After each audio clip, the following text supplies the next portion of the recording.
আমি অনেকবার তওবা করেছি, প্রত্যেকবারই ভঙ্গ হয়েছে, তাহলে কি আমি মুনাফিক হয়ে গেছি?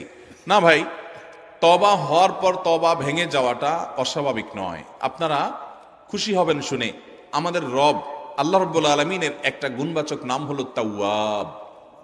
কি নাম ভাই? তাওয়াবের মানে জানেন? আল্লাহু আকবার। রিপিটেডলি, বারবার যিনি বান্দার তওবা কবুল করেন।